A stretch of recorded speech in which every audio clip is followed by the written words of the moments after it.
요한계시록 19장 1절에서 10절 다 같이 있습니다. 이 일 후에 내가 들으니 하늘에 허다한 무리의 큰 음성 같은 것이 있어 이르되 할렐루야, 구원과 영광과 능력이 우리 하나님께 있도다. 그의 심판은 참되고 의로운지라. 음행으로 땅을 더럽게 한 큰 음녀를 심판하사 자기 종들의 피를 그 음녀의 손에 갚으셨도다 하고, 두 번째로 할렐루야 하니 그 연기가 셋셋들어 올라가더라. 또 이세상로와 내 생물이 엎드려 보좌에 앉으신 하나님께 경배하여 이르되 아멘 할렐루야 하니, 보좌에서 음성이 나서 이르되 하나님의 종들 곧 그를 경외하는 너희들아, 작은 자나 큰 자나 다 우리 하나님께 찬송하라 하더라. 또 내가 들으니 허다한 물이 음성과도 같고 많은 물소리와도 같고 큰 우리의 소리와도 같은 소리로 이르되 할렐루야, 주 우리 하나님 전능하신 이가 통치하시도다. 우리가 즐거워하고 크게 기뻐하며 그에게 영광을 돌리세. 어린 양의 혼인계약이 이르렀고 그의 아내가 자신을 준비하였으므로 그에게 빛나고 깨끗한 세마포옷을 입도록 허락하셨으니 이 세마포옷은 성도들의 옳은 행실이라 하더라. 천사가 내게 말하기를 기록하라. 어린 양의 혼인잔치에 청함을 받은 자들은 복이 있도다 하고, 또 내게 말하되 이것은 하나님의 참되신 말씀이라 하기로 내가 그와 앞에 엎드려 경배하리 하니, 그가 나에게 말하기를 나는 너와 및 예수의 증언을 받은 내 형제들과 같이 된 종이니 삼가 그리하지 말고 오직 하나님께 경배하라. 예수의 증언은 예언의 영이라 하더라. 아멘.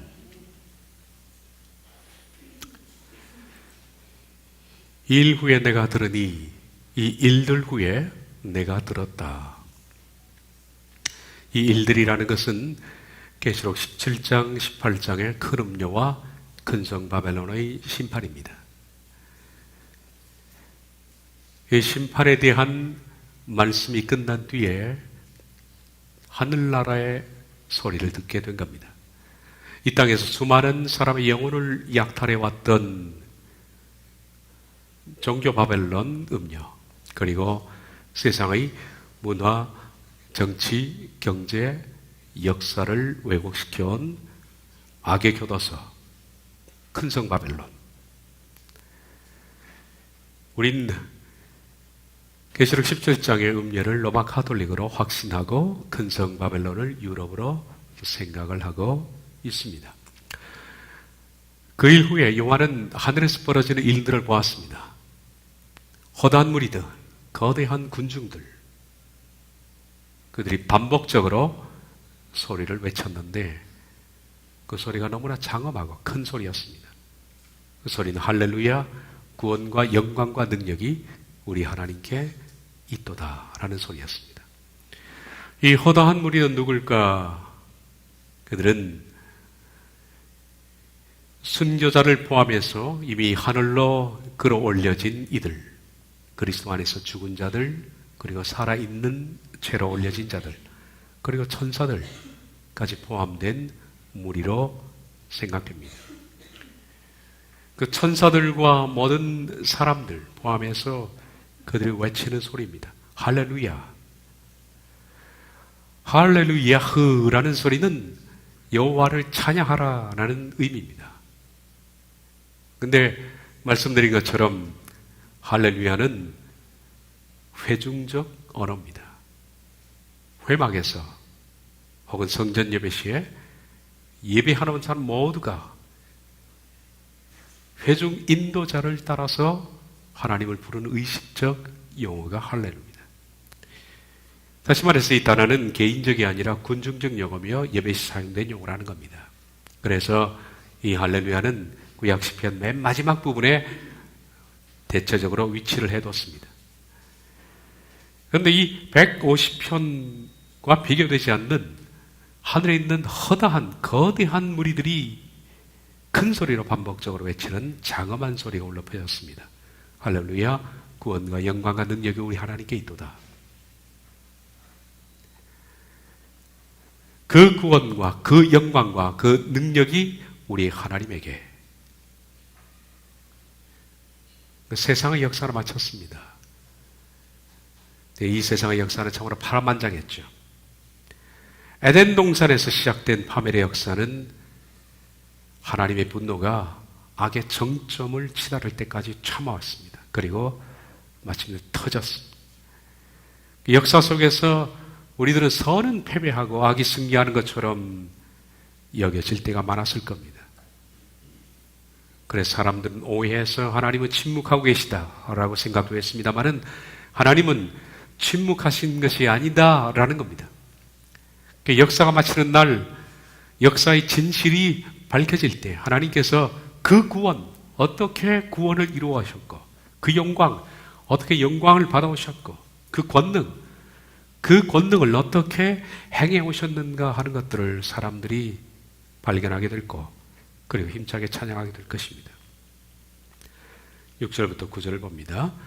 또 내가 들으니 허다한 물이 음성과도 같고 많은 물소리와도 같고 또 큰 우리소리와도 같은 소리를 이르되 할렐루야 주 우리 하나님 곧 전능하신 이가 통치하시도다. 우리가 즐거워하고 크게 기뻐하며 그에게 영광을 돌리세. 어린 양의 혼인기약 일을 얻고 그의 아내가 자신을 준비하였으므로 그에게 빛나고 깨끗한 세마포 옷을 입도록 허락하셨으니 이 세마포 옷은 성도들의 옳은 행실이로다 하더라. 선사가 내게 말하기를 기록하라.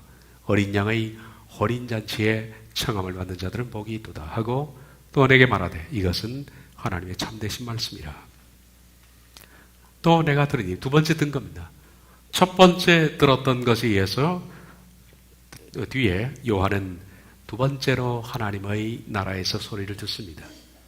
그 소리는 허다한 물이 음성과도 같고 많은 물소리와도 같고 큰 우리소리와도 같아. 같고 같아라고 표현합니다. 이거 한번 상상해봐야 할 부분입니다.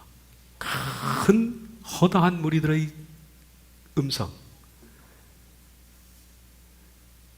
같고 하는 것은 정확히 그런지를 잘 모르겠다는 얘기인데, 근데 이것이 마치 많은 물소리처럼 그렇게 들리고 큰 우레소리처럼 들렸다라고 표현하는데 무슨 소리일까요? 이 소리는 허다한 음성입니다. 허다한 무리의 음성입니다. 사람들이 크게, 엄청나게 많은 사람들이 크게 소리 지르는 음성들이 많은 물소리와 큰 우레소리처럼 들린 겁니다. 왜냐하면 뒤에 내용이 나오기 때문입니다. 그들이 소리 지른 것을 요한이 들었는데 또 내가 들으니 허다한 물이 음성과도 같고 많은 물소리와도 같고 큰 우레소리와도 같은 소리여 이르시되 할렐루야 주 우리 하나님 곧 전능하신 이가 통치하시도다. 우리가 즐거워하고 크게 기뻐하며 그에게 영광을 돌리세. 어린 양의 혼인계약 일을 얻고 그의 아내가 자신을 준비하였으므로 그에게 빛나고 깨끗한 세마포 옷을 입도록 허락하셨으니 이 세마포 옷은 성도들의 옳은 행실이다 하는 이 소리입니다.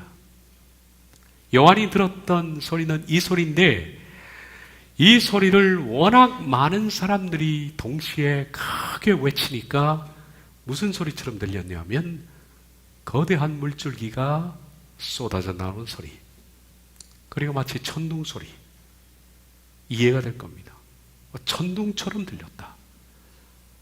근데 그 소리가 워낙 크니까 폭포수와 같은 그런 물소리로 들린 것 뿐입니다. 그런데 뒤에 내용을 봤습니다만 내용은 사람들이 합창하는 소리입니다.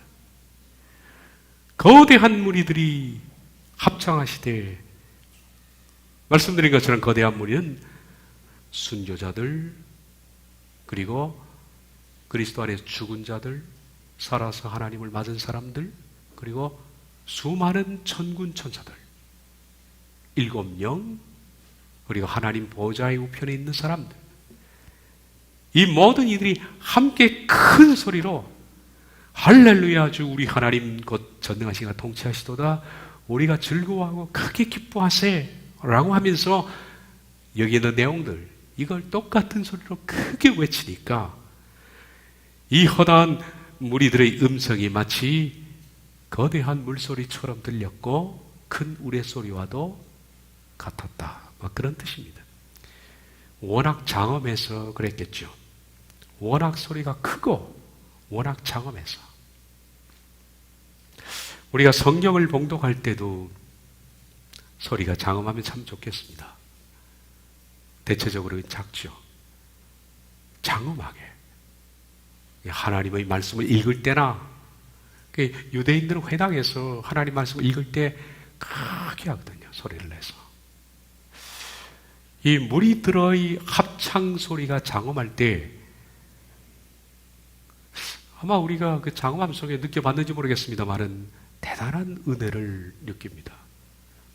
저는 제일 장엄했던 찬송을 언제 들었냐면 제가 신학교 다닐 때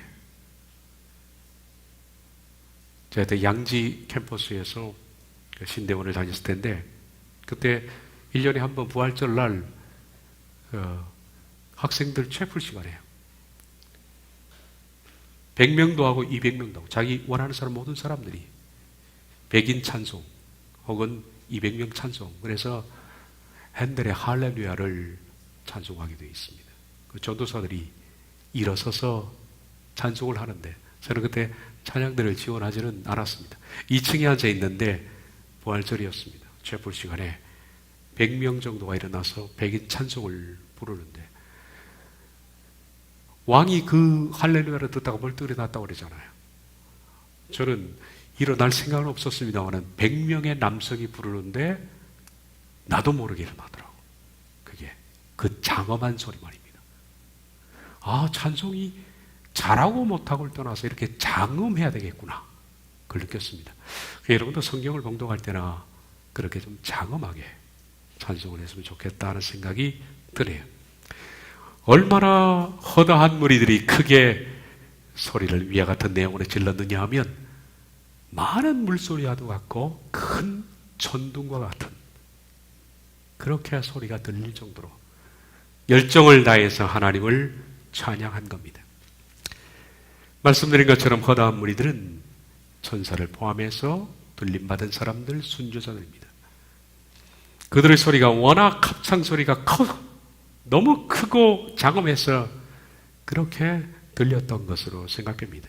그러나 그것은 허다한 무리들이 기뻐 외치는 소리였습니다. 이와 같은 소리. 할렐루야, 주 우리 하나님 그 전능하신 이가 통치하시도다. 우리가 즐거워하고 크게 기뻐하며 그에게 영광을 돌리세. 어린 양의 혼인계약일을 얻고 그의 아내가 자신을 준비하였으므로 그에게 빛나고 깨끗한 세마포 옷을 입도록 허락하셨으니 이 세마포 옷은 성도들의 옳은 행실이로다 라고 외치는 소리였습니다. 할렐루야, 주 우리 하나님 곧 전능하신 이가 통치하시도다. 여러분, 이 단어를 보면, 이 문장을 보면 어떤 생각이 듭니까? 앞으로 예수님이 재림 뒤에 이 세상을 통치할 것이다 라는 그런 뜻으로 여러분이 이해가 될 겁니다. 할렐루야, 주 우리 하나님 전능하신 이가 통치하시도다. 앞으로 재림 이후에 그렇게 통치할 것을 찬양하는 것으로 생각되지만은 반대입니다. 통치하시도다라는 것은 과거입니다. 그런데 왜 이렇게 번역을 했는지 저도 모르겠습니다.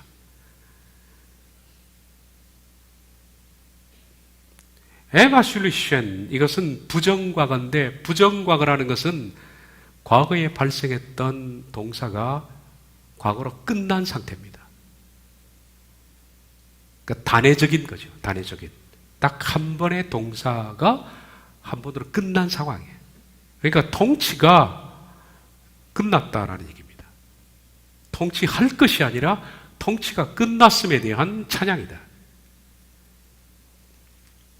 따라서 이 말씀의 내용은 앞으로 전능하신 하나님께서 세상을 통치할 것을 말씀하는 것이 아니라 재림 이전에 하나님이 통치해 왔고 통치가 끝난, 재림 이전에 끝난 통치에 대한 찬양입니다. 그래서 이것은 통치하시도다라고 번역을 하면 안 됩니다. 마치 읽을 때 오해가 되지 않습니까? 앞으로 통치할 것에 대한 미래적인 하나님의 통치를 찬양하는 것처럼 오해가 됩니다. 그러나 바른 번역을 해보겠습니다. 할렐루야, 주 우리 하나님 곧 전능하신 이가 통치하셨도다. 하늘에 있는 수많은 천사를 비롯해서 들림받은 사람들, 그리고 순교자들의 그 거대한 군중들이 외치는 소리가 하나님께서 재림 이전까지 통치해 오신 하나님의 통치에 대한 찬양이었습니다.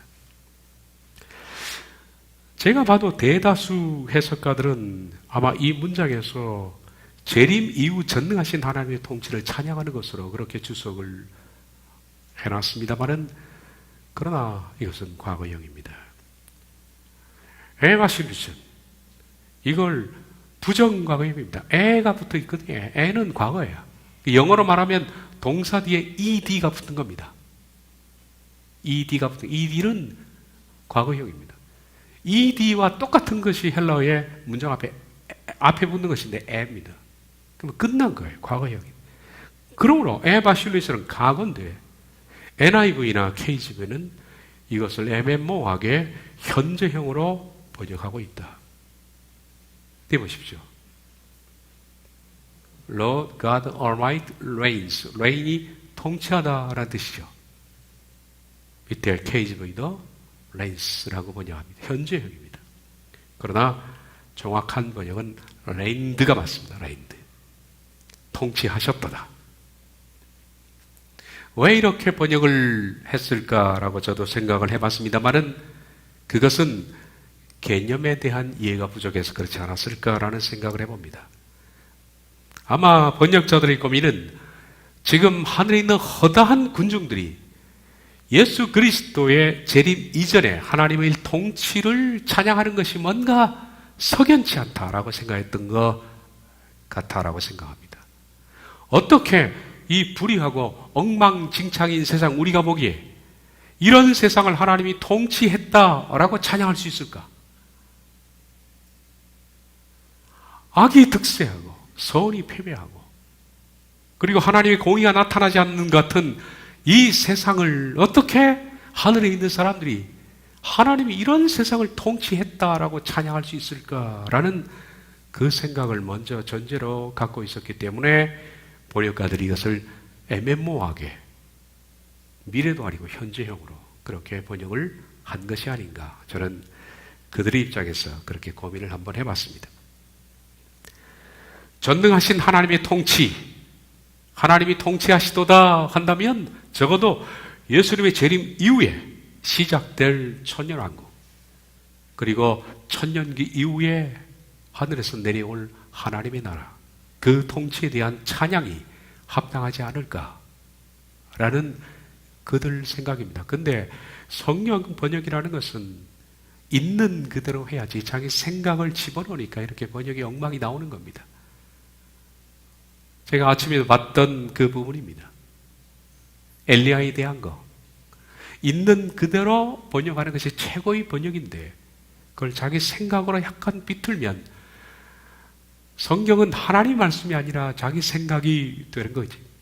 번역가들은 정말 깨끗하게 번역해야 됩니다. 자기 생각을 가감없이 집어넣지 말고 있는 그대로 해야 되는데, 통치하셨도다 라고 해야 되는데 그 고민을 한 것 같다라는 생각입니다. 그러나 분명하게도 하늘에서 큰 물소리와도 같고 천둥소리와도 같았던 허다한 무리들의 찬양은 전능하신 하나님의 재림 이전의 통치에 대한 찬양이었습니다. 할렐루야, 주 우리 하나님 곧 전능하신 이가 통치하셨도다. 오히려 지금 우리가 하나님이 통치하지 않는 것 같던 이 세상을 하나님이 통치했다라고 찬양하는 거기서 우리들은 하나님의 신실하심을 봐야 합니다. 그리고 해석의 실마리를 찾아야 되겠죠. 어떻게 이런 불의한 세상을 전능하신 하나님이 통치하셨다고 할 수 있는지 우리들은 의아해 할 수도 있다. 어떻게 이 세상을 지금 하나님이 통치한다고 할 수 있는가? 그러나 하나님의 통치는 예수님의 재림 이전과 이후는 다릅니다. 하나님은 다른 방식으로 통치를 해오셨지 하나님이 이 세상을 통치하지 않은 것은 아니죠. 우리가 보기에는 공의가 살아있는 것 같이 하는 느낌이 들지라도 하나님이 여전히 이 불의한 세상을 통치해 오셨습니다. 통치해 오셨기 때문에 통치의 끝에 예수님의 재림이 있는 겁니다. 이 타락한 세상을 통치하는 방법, 그리고 재림 이후에 완성될 하나님의 나라를 통치하는 그 통치의 방법이 다를 뿐, 하나님은 지금이나 재림 이후나 여전히 하나님은 이 나라를 통치하신다라는 거예요. 재림 이전의 통치, 곧 우리들은 그것을 현재적 하나님의 나라라고 불렀습니다.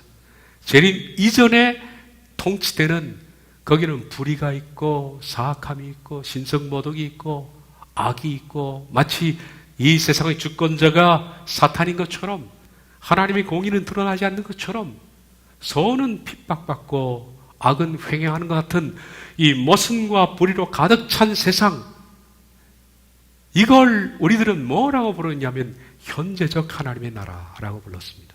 현재적 하나님의 나라는 그런 모순들을 포함하고 있는 거예요. 그리고 재림 이후에 도래할 미래적 하나님의 나라는 그런 모순이 없죠. 그건 완성된 하나님의 나라입니다. 현재적 하나님의 나라는 완성될 하나님의 나라. 재림 이후는 완성된 하나님의 나라.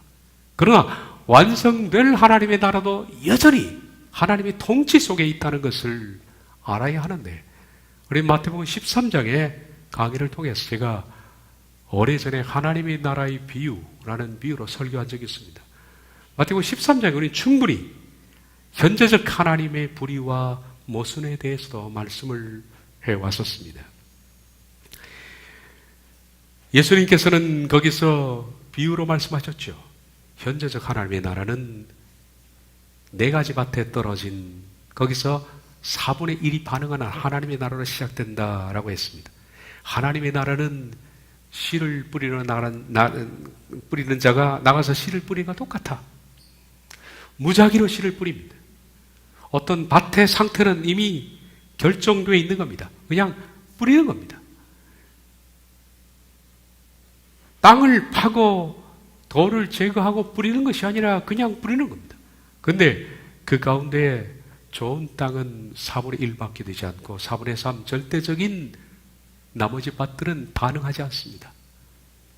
어떤 밭은 아예 반응하지 않는 길가 밭도 있고, 그건 아예 막 복음에 대해서 배타적입니다. 어떤 밭은 가시덤불이 있어서 잠시 반응했지만은 핍박이 있을 때 씨가, 또 어려움이 생기면 씨가 타버리는, 어떤 밭은 흙이 얇게 갈려 있었습니다만은 돌밭임, 거기도 충분히 받아들이지 못하는 그런 밭들도 있었습니다. 4분의 1로 시작한다라는 거예요. 물론 이것은 산수는 다시 말하면 하나님의 나라는 작은 수로 시작한다라는 뜻입니다. 그 4분의 1이 반응했습니다. 반응하는 자들로 인해서 하나님의 나라는 시작합니다. 그러나 4분의 1에 반응하는 하나님의 나라는 거기에 가라지가 침투합니다. 이 독보리는 거의 자랄 때는 진짜 보리와 구별이 안 됩니다. 똑같습니다. 생긴 게 똑같습니다. 잘못하면 독보리를 자라는 과정에서 뽑으려 했다가는 진짜 거짓을 구별하지 못하기 때문에 다 같이 뽑는 우를 범합니다. 그래서 주님 말씀했죠. 뽑지 마라. 추수 때까지 내둬라.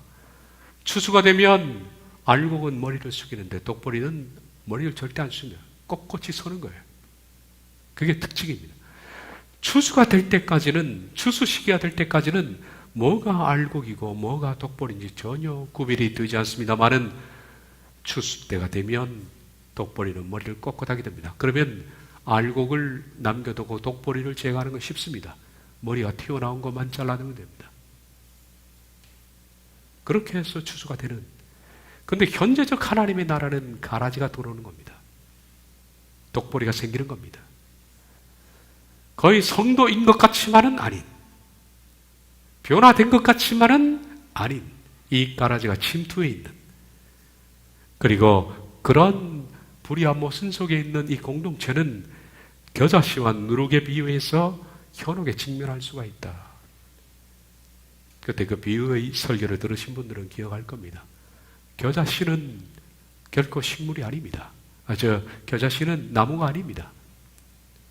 겨자씨는 길게 자라봤자 2, 3년밖에 자라지 못하는 그런 식물입니다.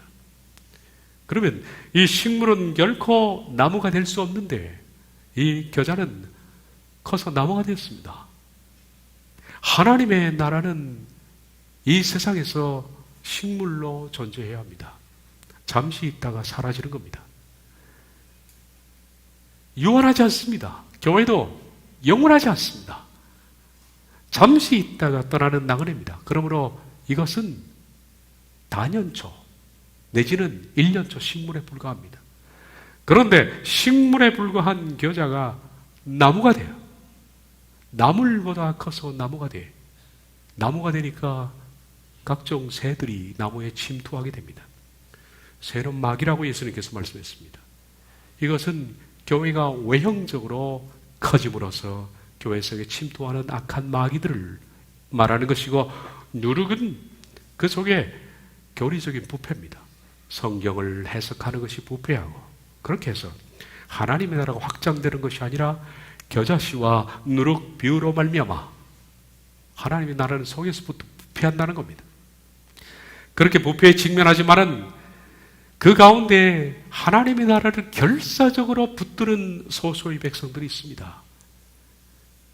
결사적으로 붙드는, 바로 그들이 뒤이어 나오는 감추인 보화 비유와 진주 비유입니다. 천국은 마치 밭에 감추인 보화 같으니 사람이 이를 발견한 후 그 숨겨두고 기뻐하여 돌아가서 자기의 소유를 다 팔아 그 밭을 사느니라. 감추인 보화, 감추었다는 것은 모든 사람들이 다 아는 것은 아닙니다. 그만큼 하나님의 구원의 진리의 도는 은폐되어 있습니다. 많은 사람들에게 구원의 도가 확 드러나지 않는 것은 그것이 바로 누룩 비유인 것처럼 수많은 가짜들을 심어놔서 교리로 말미암아 사람들이 진리를 발견하기 힘이 듭니다.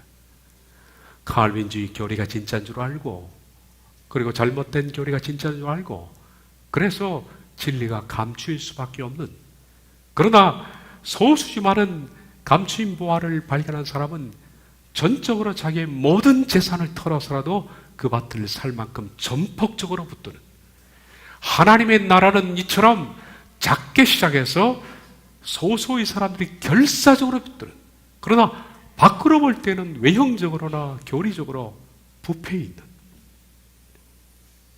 그 뒤에 나오는 진주 비유. 좋은 진주를 만났습니다. 좋은 진주를 발견한 후 마찬가지로 자기의 소유를 다 팔아 진주를 사는 겁니다. 그렇게 하나님의 말씀을 결사적으로 붙드는 그 사람과 함께 이 세상의 가라지와 함께 대다수의 가라지겠죠. 그렇게 하나님의 나라는 커갑니다. 근데 하나님께서는 가라지를 뽑지 말라고 그러셨습니다. 이 모든 것들이 다 뭡니까? 천국입니다. 천국, 그러면 우리가 도래할 하나님의 나라라고 생각하지만은 이 땅에 이처럼 불의와 모순과 그리고 잘못된 교리, 악이 또 마귀가 침투해 있는 이 모든 상황, 그러나 그 가운데 진짜가 있는 거죠. 보화를 발견하는 것처럼, 진주를 발견하는 것처럼 최선을 다하여 붙드는 사람, 이들이 섞여 있는 이것이 바로 천국입니다. 그러니까 현재적 하나님의 나라는 이런 불의와 모순과 갈등 속에 있을 수밖에 없는 겁니다. 하나님이 통치하십니까? 안 합니까?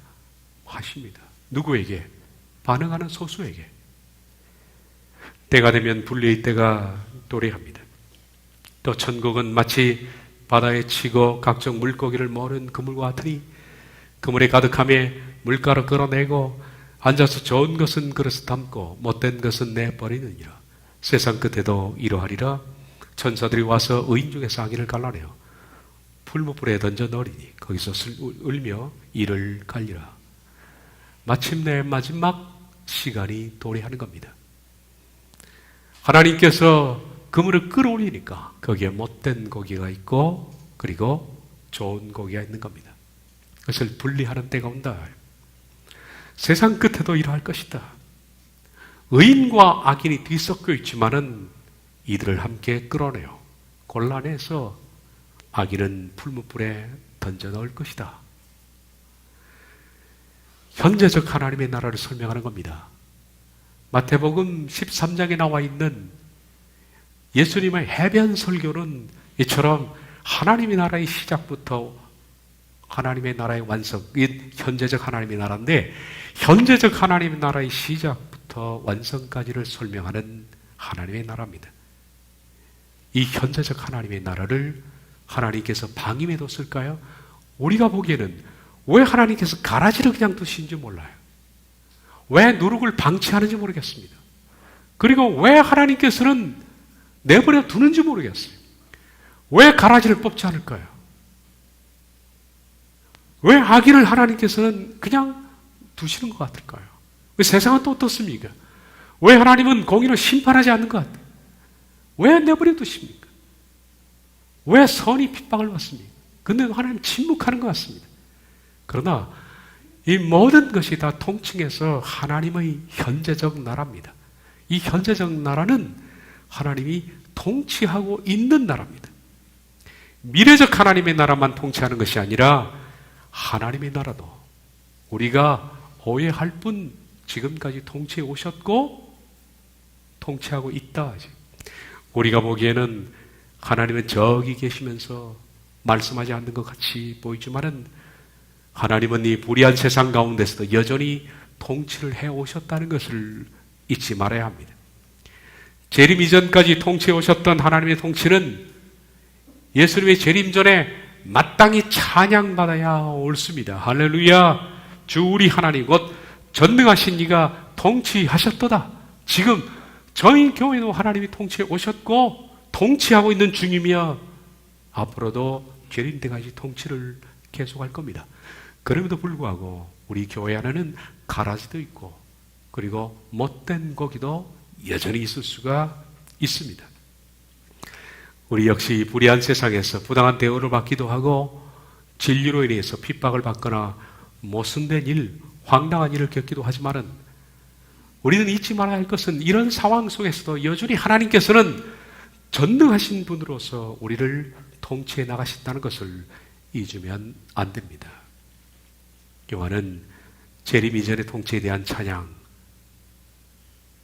이 찬양이 있은 다음 하늘의 백성들이 감사와 영광 돌리는 소리를 듣습니다.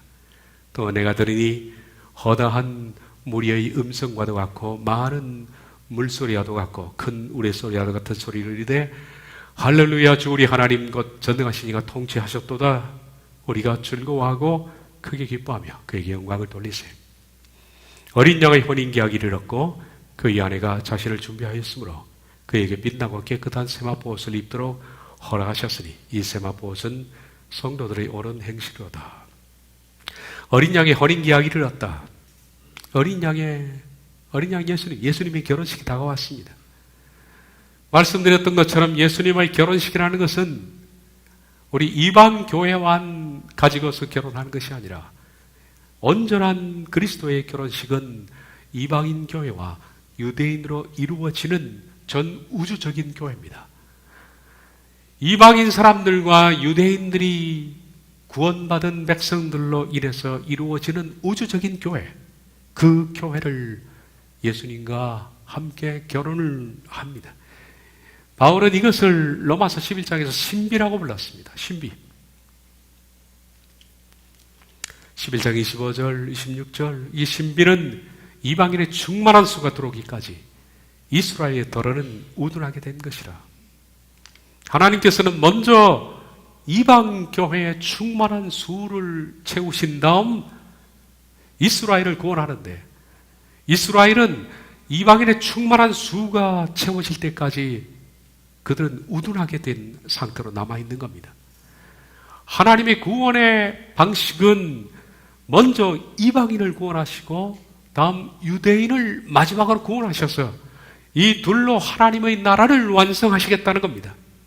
이렇게 된 것은 유대인으로부터 예수님께서 완전히 떠나신 뒤에 바뀌어진 구원의 패러다임입니다. 그렇게 하여 온 이스라엘이 구원을 받게 될 것이다 라고 말합니다. 자, 이스라엘과 이방인의 구원에 관한 하나님의 역사. 먼저 이방인을 구원하시고 구원의 수가 차면 이방인을 닫습니다. 닫고 이스라엘이 그때 엽니다. 여셔서 이스라엘을 구원합니다. 이스라엘의 수가 완성되면 하나님의 나라 우주적인 교회는 완성됩니다. 이 자체 완성된 하나님의 나라에 예수님이 결혼하시는 겁니다. 바로 우리들은 말씀을 통해서 들었습니다마는 이방인 구원, 그 다음 이스라엘 구원, 그리고 예수님의 재림, 결혼, 이 모든 하나님의 역사는 그래서 비밀입니다. 비밀. 무스테리온, 비밀입니다. 무스테리온은 뭔가 감춰진 것인데 성경에서 미스테리라는 것은 알려지지 않은 겁니다. 이 사실은 어떤 사람은 압니다마는 모르는 사람도 많이 있습니다. 그래서 알려지지 않는 겁니다. 이것은 계시를 통해서 알려질 수 있는 것인데 그 계시는 하나님께서 드러내시는 것이다 라고 했습니다. 그러므로 비밀이라고 불리운 무스테리오는 하나님의 깊은 계획입니다. 이 계획은 하나님께서 이방인의 수가 채워지면 그 다음 이스라엘을 구원하시겠다는 겁니다. 이 계획은 누구를 통해서 계시하셨느냐? 선지자들을 통해서 계시하셨습니다. 바울도 포함됩니다. 마치 양파 껍질을 벗겨내듯 구속사의 비밀은 벗겨지게 됩니다. 하나님의 구속사의 비밀은 다음과 같습니다. 이방인의 충만한 수가 들어오기까지 이스라엘이 더러는 우둔하게 됐다. 이방인의 충만한 수가 채워질 때까지 이스라엘은 우둔한 상태로 내버려 두는 것이 신비입니다. 직역을 봅니다. 이방인의 충만함에 이르기까지 일부의 이스라엘에게 완고함이 생겨왔다는 것이다. 그 후에 이렇게 모든 이스라엘이 구원을 받을 것이다. 이방인의 충만함이 이르기까지 하나님은 이방인에게 카운트하시는 어떤 수가 있습니다. 물론 이것은 우리는 전혀 모릅니다. 하나님이 하시는 겁니다. 전지하신 하나님께서 이방인의 수가 채워지는 그 수를 카운트하십니다. 그 수가 채워질 때까지 이스라엘의 일부는 완고하게 됩니다. 완고하다라는 말은 마음이 단단해지는 거죠. 마음이 단단해지니까 어떤 말을 해도 들어가지 않는 거예요. 마치 물뚜껑을 닫고 있는 것, 아무리 부어도 물이 들어가지 않는 것처럼 무슨 말을 해도 듣지를 않는 거예요. 이해가 안 되는 겁니다. 이스라엘이 그런 겁니다. 왜냐하면 듣고 이해하면 이방인 시대에 이스라엘이 열릴 거 아니에요. 그런데 하나님은 먼저 이스라엘에게 기회를 주셨습니다마는 그들이 거부했죠. 거부해서 구원의 패턴을 이스라엘 이방인에서 뭘로 바꿨을까요? 이방인 이스라엘로 바꾼 겁니다. 이것이 구원 계획의 변경이라고 할 수가 있습니다. 그래서 이방인의 충만한 수가 찬 다음 그 다음 이스라엘을 구원한다. 충만함이라는 것은 완전히 채워집니다. 하나님 원하시는 이방인의 수가 있다는 겁니다. 수가 채워진 다음 이스라엘의 구원이 시작됩니다. 그때까지 이스라엘은 완고한 채 남아있는데 바울은 말하기를 마치 모세가 얼굴에 수건을 덮어 쓴 것처럼 지금 이스라엘은 수건을 덮어 쓴 상태다. 그래서 성경을 읽어도 해석이 안 된다. 왜? 하나님 막으셨기 때문이다. 그렇게 말씀을 하죠. 11장 7절 8절을 보면 그런 것 또하냐 이스라엘이 구하는 그것을 얻지 못하고 오직 택하심을 입은 자가 얻었고 남은 자들은 우둔해졌느니라. 기록된 바 하나님 오늘까지 그들에게 혼미한 심령과 보지 못할 눈과 듣지 못할 귀를 주셨다 함과 같으니라. 아직까지 이스라엘은 심령이 혼미합니다. 봐도 못 보고 들어도 듣지를 못합니다.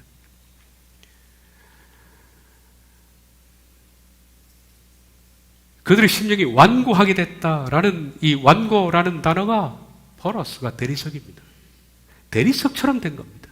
마음이 단단하게 된 겁니다. 대리석에 실을 뿌려도 자랄 리가 없습니다. 그러니까 절대 다수의 이스라엘은 지금 완고합니다. 그 완고함이 부드러운 옥토가 될 때가 이방인의 구원이 끝난 때입니다. 그리고 하나님이 열어주시는 때입니다. 마치 이방인의 교회가 설립될 때 오순절에 마가이 다락방에 성령님이 하신 것처럼 이스라엘도 마찬가지로 스가랴서 의하면 마지막 날에 그들에게 셈이 터질 것이다. 그리고 그들이 서로 부둥켜 안고 찔렀던 예수 그리스도, 그분이 바로 메시아였다는 사실을 깨닫고 통곡하는 날이 올 것이다. 그들이 큰 기쁨의 셈이 터지는 그때 가서야 비로소 이스라엘은 대리석이 변해서 옥토가 되는 겁니다. 메시아를 받아들이게 되네. 그때까지 이스라엘은 단단한 채 남아있다. 먼저 하나님의 구원의 계획은 이방인입니다. 이방인의 충만한 수가 완전히 채워질 때까지, 그리고 그 수가 마감되면 마지막 기회를 주신다. 그리하여 온 이스라엘이 구원을 받으리라.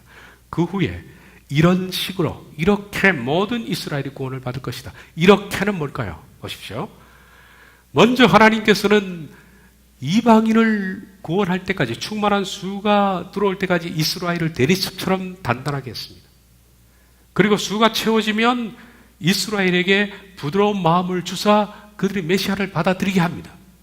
이때는 이방인의 때가 아닙니다. 이방인의 때는 끝났습니다. 끝났고 이스라엘이 그 다음 시작되어서 이스라엘의 복음을 받습니다. 구원받은 사람의 수가 세워집니다. 그리하여는 뭘까요? 이런 식으로 해서 이방인의 때에 이스라엘이 대리석처럼 마음이 단단했던 것처럼 이스라엘의 때가 되면 이방인이 마음이 단단해지는 겁니다. 이런 식이죠. 이방인의 마음이 대리석이 됩니다. 그러므로 이스라엘이 구원을 받을 때 이방인의 구원이 있을까요? 없을까요? 없습니다. 왜? 충만한 수가 채워졌으니까. 그리고 이방인의 마음은 단단해지기 때문에 하나님의 은혜가 떠나는 겁니다. 혹자는 이스라엘의 때, 곧 환란기 때 이방인의 구원을 받을 것이라고 생각합니다만은 공식적으로 모르겠습니다. 그것은 비공식적인 것은 모르겠습니다만은 공식적인 하나님의 말씀은 환란기는 이스라엘의 때입니다. 그러므로 이방인은 없습니다. 이방인은 바로 이방인의 충만한 수가 채워지면 마감이 되는 겁니다.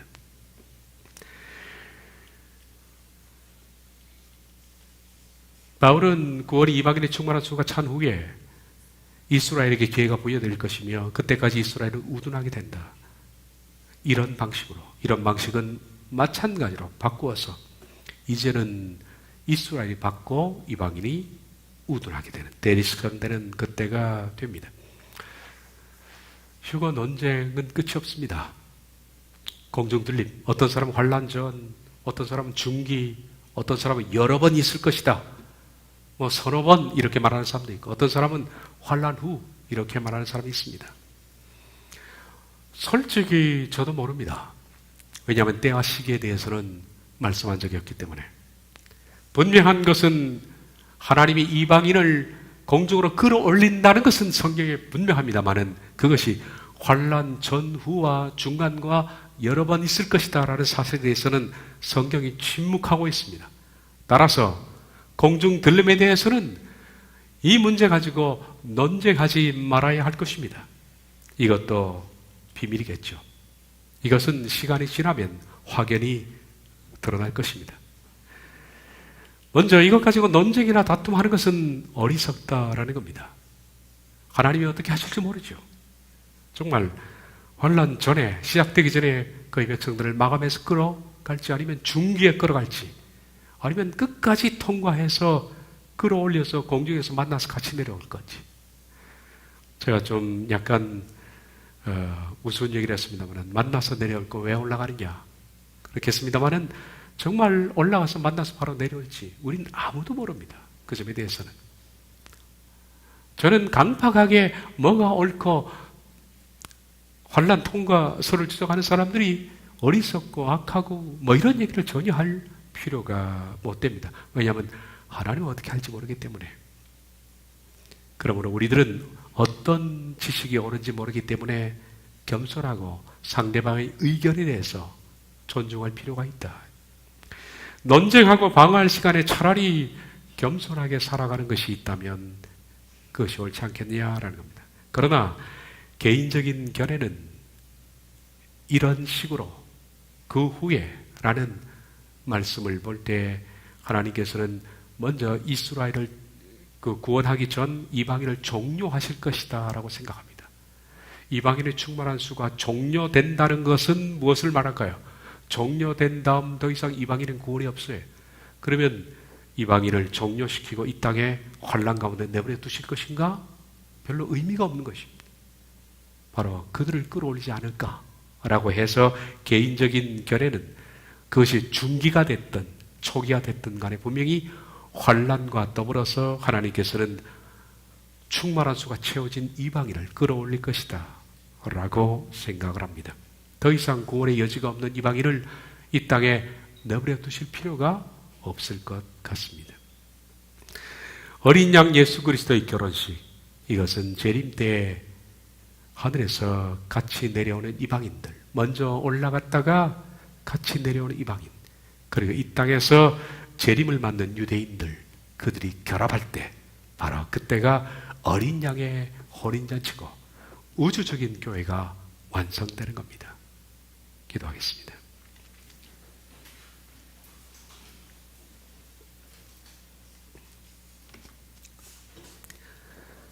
할렐루야. 주 우리 하나님과 전능하신 이가 통치하시도다. 우리가 즐거워하고 크게 기뻐하며 그에게 영광을 돌리세. 어린 양의 혼인계약이 이르렀고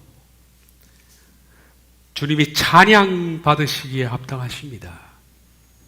재림 이전에 이방인을 통치해 오셨고 이방인의 충만한 수를 채우셨고 그리고 강팍한 이스라엘의 심령의 문을 여셔서 그들을 구원으로 인도하신 하나님은 영원히 찬송받으시기에 합당하십니다.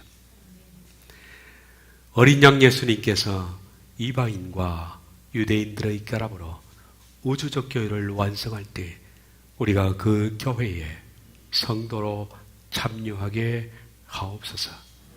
이 점을 영원히 찬송드립니다. 찬양합니다. 이런 모든 계획과 모든 일을 시행해 오신 하나님의 주권을 높이 찬양드립니다. 영광 받으시옵소서. 예수님의 이름으로 기도하옵나이다. 아멘.